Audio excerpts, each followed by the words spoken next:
Hey, and welcome to the Houdini for 3D Artist course. My name is Jason Slubber, and I'll be guiding you from start to finish in the creation of this epic cinematic piece.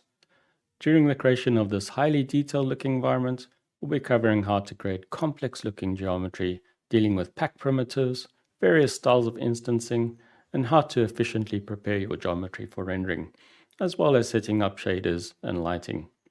As this course is really designed for entry-level 3D artists, I wanted to limit the use of complex Vex and Wrangle setups by rather building our environment using Houdini's built-in nodes. We have to cover some basic Vex though, but nothing too crazy. As well as using some VOPs, which is Houdini's visual version of Vex coding. This is to cover areas where nodes just don't help us out. I'm really excited to get started on this one as we have loads of ground to cover. But before we start, let's have a look at an overview of what we'll be covering during this course. For week one, we'll have a look at the course overview, and that's what you're actually currently watching.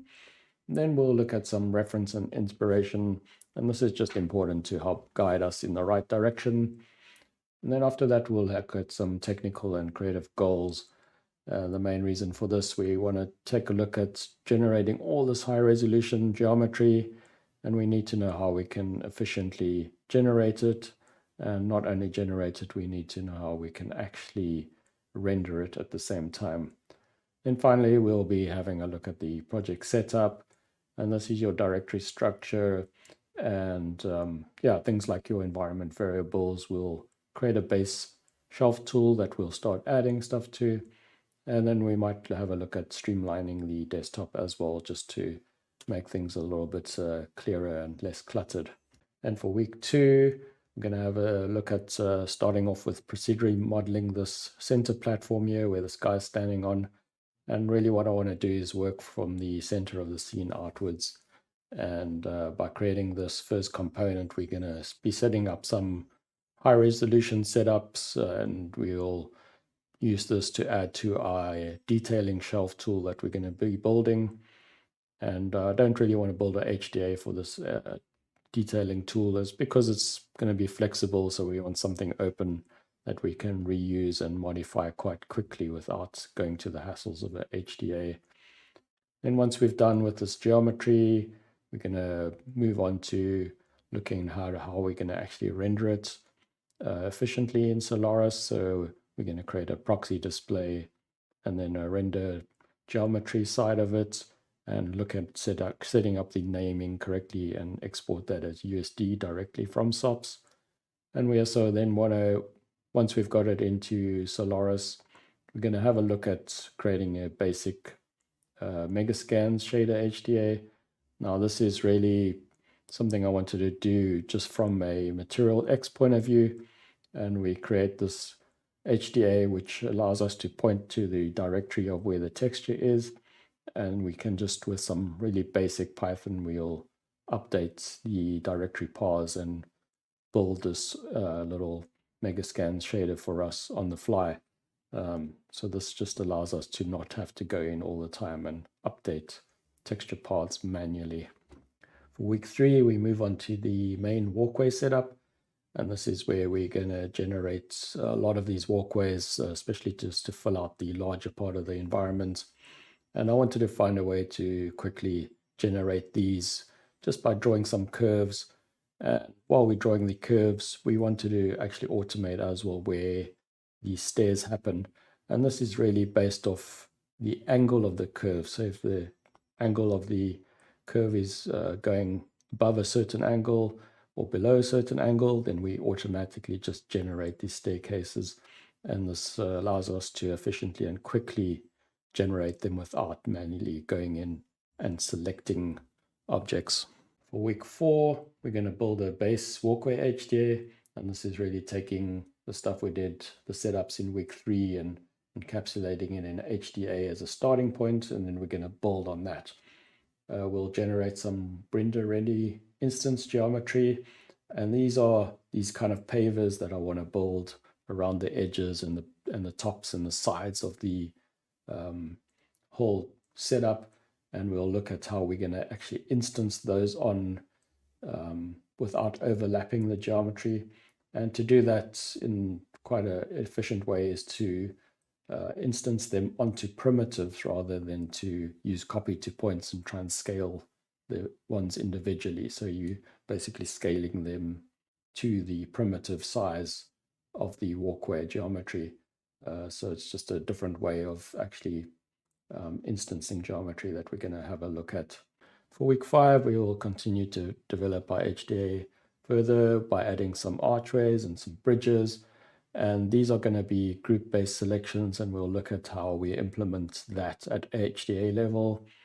And then we're going to obviously just finalize some things on the HDA, make sure it's render ready, get our names correct, and then we'll export this setup to USD, take it into Solaris, and check that everything's rendering properly and our proxies are working, and we can look at assigning some shaders to the setup.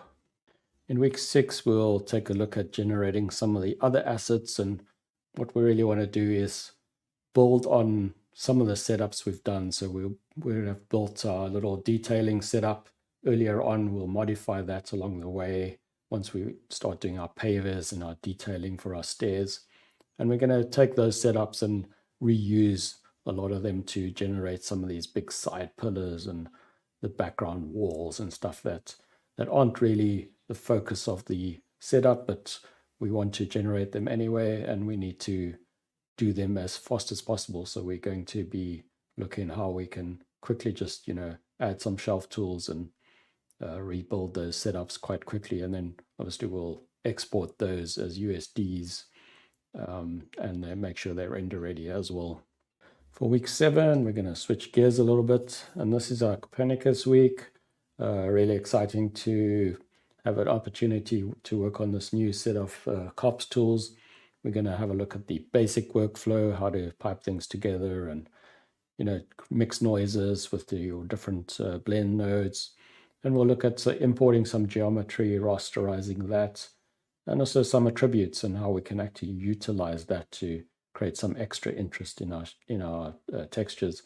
Then we're going to move on to obviously piping it into some shaders, and we'll have a look and see how we can render this in Karma and getting the most out of the detail by setting up the correct parameters.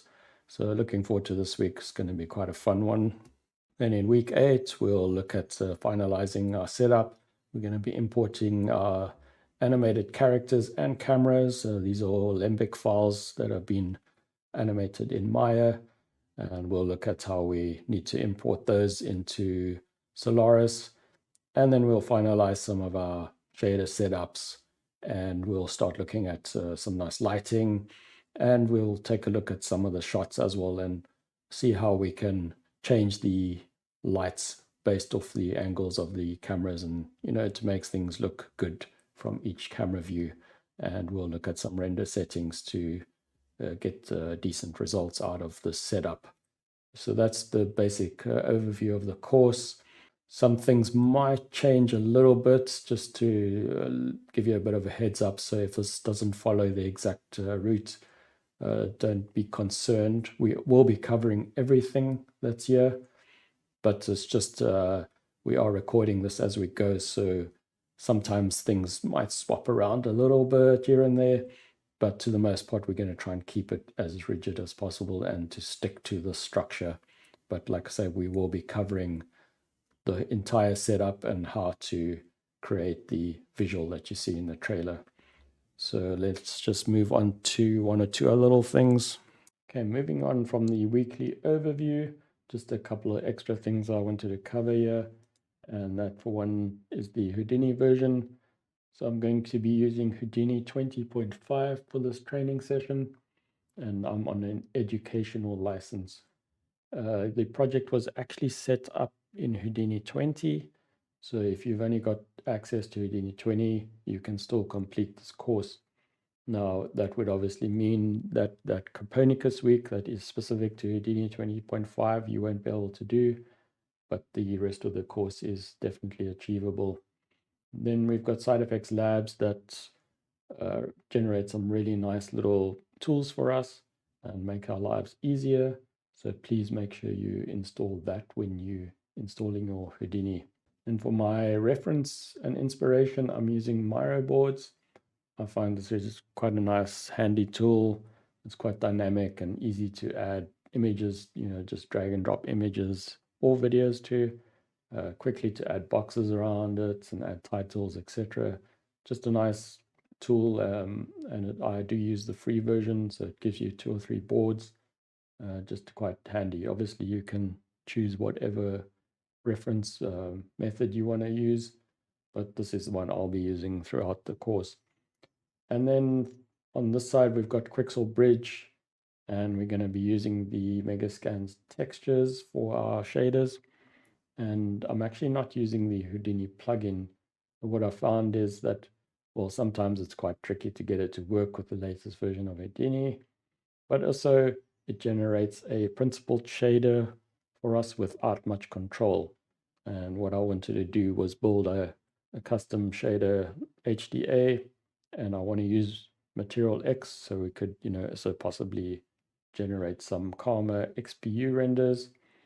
And then we also wanted to have a little bit more control over our shaders and, be able to adjust things. So having our own custom-based shader that utilizes the Megascans textures is what we're going to be doing.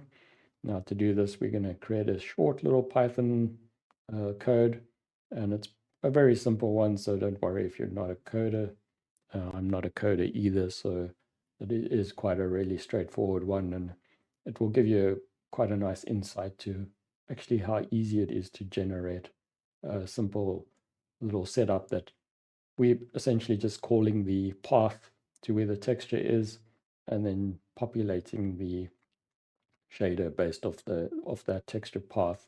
So quite a handy little tool, and it's just going to allow us to create, shaders a little bit quicker. And then lastly, we've got our Discord channel, obviously, and that's going to have a dedicated channel to this course. This is obviously me on the side, Jason_Slab, and then we've got Gavin and Andrew, and these guys are our training assistants, really good guys to ask questions. They're really helpful, and but feel free to add us anytime. Just keep in mind that we are all in different time zones, so we might not be able to reply, too quickly.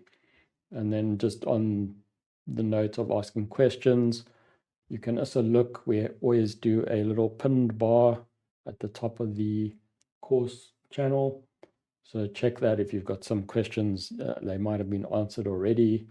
Otherwise, yeah, just feel free to add us if you can't find any help on the channel, and we'll gladly assist you. So looking forward to meeting you all there, and let's get ahead and start with the first week.